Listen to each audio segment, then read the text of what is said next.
The Fish by Elizabeth Bishop. This story most likely is about the writer and the experience it had. The story takes place in a pond or a lake most likely, and is on a small boat where the writer catches a big fish that didn't put a fight up at all. The fish comes in like a soldier from battle with battle scars from previous encounters. Out of respect, the old fish is thrown back into the water. When our writer first encounters the fish, the word tremendous is used to talk about the fish. This describes the respect the writer has for catching the fish and how proud the writer is for catching such a beautiful fish. But it seems to have mercy for the fish because it was never fully caught. In the poems, the lines are used, held him beside the boat half out of water. He didn't fight at all. This seemed to surprise the writer because such a tremendous fish should have put up a fight, but it didn't.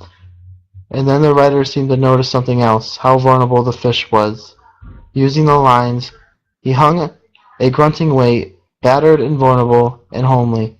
And a little farther down in the poem, the lines were used, while his gills were breathing in the terrible oxygen, as in describing how we feel when we're drowning.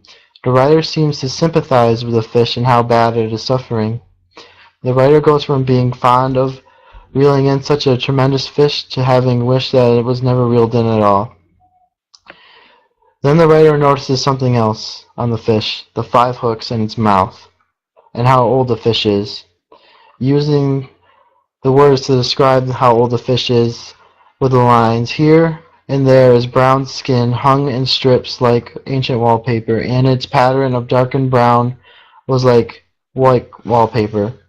This shows the age of the very old fish, using comparison of an old house having peeling wallpaper.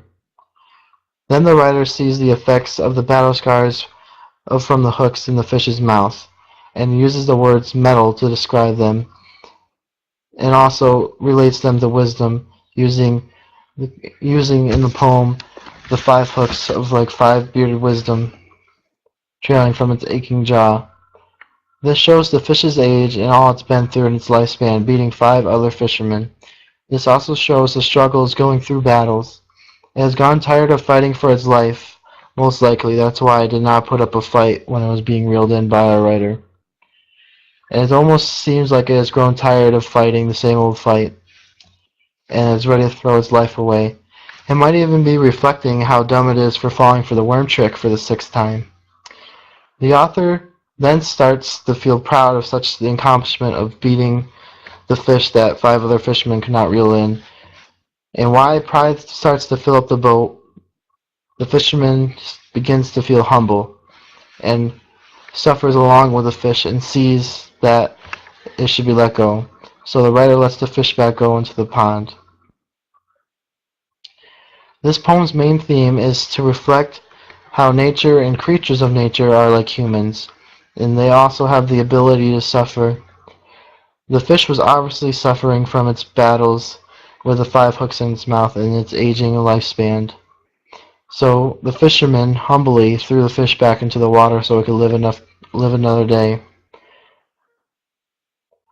The reason why the fisherman probably did this was because the fish already fought 5 other people for its life, so the fisherman must have felt like it's owed it to throw it back into the water, and felt sorry for it.